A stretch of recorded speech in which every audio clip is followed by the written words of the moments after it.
నెలకి 50,000 నుండి 60,000 ఆదాయం రన్ టైలర్ యాప్లో ఆర్డర్ కంప్లీట్ చేసి పేమెంట్ పొందండి.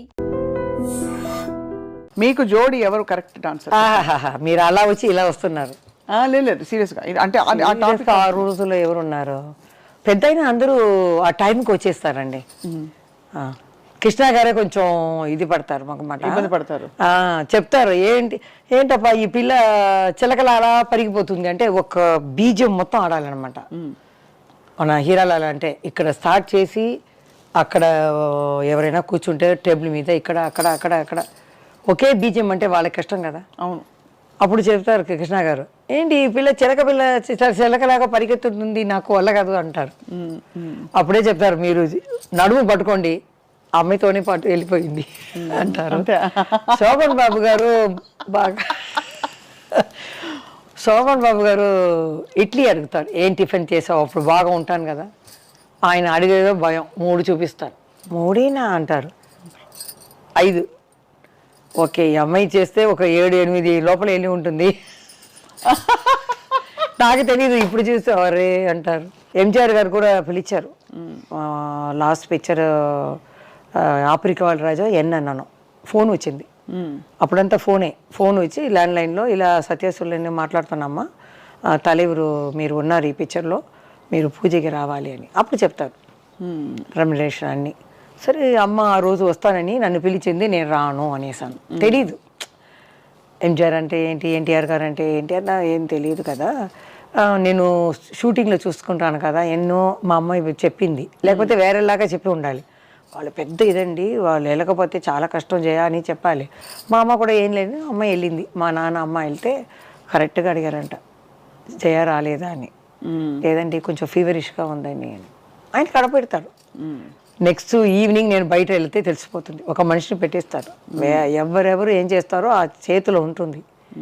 లతా గారు ఒక ఇదిలో చెప్పారు, ఇలా మేమంతా ఉలగం చుట్టూ వాలీబాల్లో వెళ్ళి చంద్రకళ, నేను, మంజుల ఏం చేసామంటే నైట్ 9 దాకా అందరూ నిధి పడిన తర్వాత ఆర్డర్ చేస్తాం ఐస్ క్రీమ్ లైన్గా, ఒక్కొక్క ఫ్లేవర్ లైన్గా తినేస్తాం తెలియకుండా.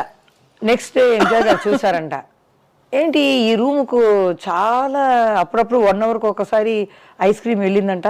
అంటే వీళ్ళు ఏంటి ఎట్లా తెలిసింది ఈయనకి చెప్పేస్తారంట. అంత తినారా అన్నీ నాకు తెలుసు, అలా తెలుసు ఆయనకి ఎక్కడ ఏది జరిగినా అంత. ఆయనతో యాక్ట్ చేయలేదు, కానీ నా డ్యాన్స్కి చీఫ్ గెస్ట్గా వచ్చారు. ఒక సాంగే చూసానమ్మా, డ్యాన్స్ అయిన తర్వాత నేను వెళ్ళిపోతానన్నారు.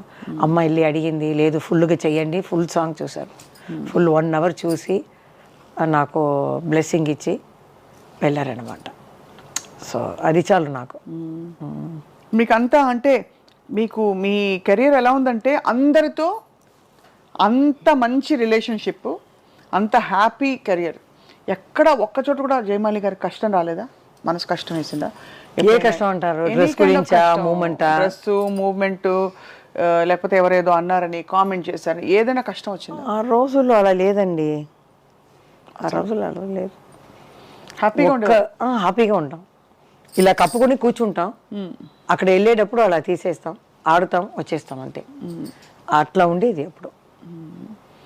మాకు భయం, పెద్ద అయినా వచ్చేస్తారా, ఆ టైంకి వచ్చేస్తారే అని. మాకు ఇక్కడెక్కడ పెద్దగా విగ్గు పెట్టి వెళ్ళే మనం ప్యాన్ కేక్ అన్నీ చేయాలి కదా. పెద్ద అయినా వచ్చేస్తారా, మనం ముందు వెళ్ళాలి అని కరెక్ట్ టైంకి వచ్చేస్తాను. ఎవరు అడిగినా కూడా చెప్తారు, కరెక్ట్ టైంగా అమ్మాయి వచ్చింది, తన పని చేస్తుంది, సైలెంట్గా వెళ్ళిపోతుంది, మాకేం ఇబ్బంది లేదు అంటారు. ఆ పేరు తెచ్చుకున్నాను. అమ్మ కూడా చెప్తుంది, అత్తగారి పేరు కాపాడాలని, అది నేను కాపాడాను. ఇప్పుడు మా పెద్ద వాళ్ళు ఉన్నారు కదా లెజెండ్, వాళ్ళ పేరు నేను అప్పుడు చేసేటప్పుడు ఏదో చెడ్డ పేరు అయినా కూడా వాళ్ళ నుంచి నేర్చుకున్న టైమింగ్, ఆ పర్ఫెక్ట్. చిన్న కూతురు ఎవరైనా వస్తా కూడా రండి ఆ మర్యాదలు అన్నీ చెప్పాలి. ఇవన్నీ సిల్క్ స్మిత గారికి ఏమైందండి? అంటే మీరు ఆ రోజుల్లో యాక్చువల్గా నాకు పెళ్ళి చేసేటప్పుడు అమ్మాయి వచ్చి బొకే కింద కారులోకి వచ్చింది, బొకే మేనేజర్ వచ్చి ఇచ్చారు, అమ్మాయి రాలా. అప్పుడు చెప్పారు, పెద్ద పైన నుంచి చూసారంట, సిల్సిమ్మ ఉంది కారులో అని. చెల్లింది నాకు. మేము తమిళ్ పిక్చర్ చేసాం, ఏదో ఒక పిక్చర్, మంచి పిక్చర్. మన ప్రశాంత్ ఉన్నారు కదా హీరో తమిళ్లో, త్యాగరాజన్ అని. 3 జ్యోతిలక్ష్మి గారు, నేను, సిల్క్ స్మిత, ముగ్గురు ఆయన ప్రేమిస్తాం. ఆయనేమో సిల్క్ సిమితమై అందం అని చూపిస్తాడు. మాకు అప్పుడు ఏమీ అది ఇది లేదు. అంటే అలాంటి పోటీ లేదు. ముగ్గురుతో మా అమ్మాయి ఏం చేస్తుంది, మా క్యారెక్టర్ ఏంటి, ఇదే చూసింది. గెలుపు అమ్మాయి గెలిచిందంటే ఏంటి, సో వాట్ అవును అలా వస్తుంది. అదేంటి మాకు ఏమో అలాంటి ఇది లేదు. కానీ అమ్మాయి గురించి నేను చాలా బాధపడతాను. ఒక అమ్మ నాన్నని పక్కన ఉంటే అది వేరు, దూరంగా ఉన్నారు కదా. అవునండి, అవును. శారదా గారు కూడా చెప్తారు, జయ పర్వాలేదు, నువ్వు లవ్ అని పడి నీ జీవితాన్ని నాశనం చేసుకోలేదు, మేమంతా 2 సారి అలా అయిపోయిందమ్మా అంటారు. ఈ 5 ఇయర్స్గా బయటకు వస్తున్నాను, ఇప్పుడు కూడా నాకు లెజెండే దొరికారు. శారదా గారు, రాజేశ్వరి గారు, ఎంజిఆర్ లత గారు, వెన్నీరాణ గారు, చచ్చు గారు, వీళ్ళతోనే నాకు వచ్చింది మళ్ళీ. సో అప్పుడు శారదా గారు ఒక మ్యారేజ్కి వెళ్తే కూడా అందరూ శారదమ్మ పెద్ద ఊరేసి శారదా కదా. అదే చెప్తాను, ఊరేసి అనేది ఆ అమ్మాయికి యాక్టింగ్లో కాదు, ఈ మనసుకి ఇవ్వాలి. ఎట్లా అంటే పెళ్ళికి పోతే నమస్కారం అంటే వెనకాల చూడండి ఎవరు వస్తున్నారు, జయమాలిని జయమాలిని ఇలా చెప్తున్నారు. నాకు ఆశ్చర్యం అయిపోయింది. ఎవరైనా డైరెక్టర్ వచ్చి కూడా నమస్కారమ్మా అంటే పక్కన ఎవరు చూసారా, జయమాలిని జయమాలిని అంటున్నారు. దానికే ఇవ్వాలి ఆవిడికి. తర్వాత శ్రీదేవి చనిపోయే ముందు మేము ఒక చోట్లో 1 ఇయర్కి ఒకసారి కలుస్తామన్నమాట. ఈ కాఫీ టీ బజ్జీలు ఇవన్నీ పెట్టుకొని గెట్ టుగెదర్ లాగా. అప్పుడు మాట్లాడేటప్పుడు చెప్పారు శారదా గారు, మనం కూడా మా శ్రీదేవి గారిని పిలవాలమ్మా, ఎందుకంటే చిన్నప్పటి నుంచి యాక్ట్ చేస్తుంది, మనం ఇలా పెడతామని పిలుస్తాం అన్నారు. అవునమ్మా అన్నాను నేను. ఒక 6 మంత్లో అమ్మాయి చనిపోయింది. అమ్మాయికి తెలిసిపోయింది చూడండి, అమ్మాయికి తెలిసిపోయింది కలవాలని. నాకు కూడా కృష్ణ గారిని చూడాలని ఒక ఆశ ఉండేది. విజయ నిర్మల గారు చనిపోయేటప్పుడు ఆయన ఏడిచారు చూడండి, అది నేను చూడలేకపోయాను. నాకు చాలా బాధ వేసింది, నేను చూడలేదు. ఎవరు బెస్ట్ ఫ్రెండ్ కదండి ఆయనకి. ఇప్పుడు అంటి పెట్టుకునే ఉండేవారు ఆవిడ. కానీ ఆయన షూటింగ్లో ఎప్పుడు ఎనర్జెటిక్గా ఉంటారు. కెమెరామెన్తో మాట్లాడతారు, ఏ పెద్ద చిన్న అవన్నీ లేదు, నిలుస్తూనే ఉంటారు. ఆవిడ పోయిన తర్వాత ఆయన ఏడవటం నాకు కష్టంగా ఉండింది. ఎప్పుడు బ్రిస్క్గా ఉండేవారు, ఏ మూమెంట్ చెయ్యను, ఇది చెయ్యను, అది చెయ్యను, ఏం చేయకపోవారు. అలాంటివారు చేసేటప్పుడు నాకు బాధగా ఉంది. ఎట్లయినా మనం వెళ్ళి ఒకసారి వాళ్ళని ఆశీర్వాదం తీసుకోవాలి, కలవాలని అనుకున్నాను.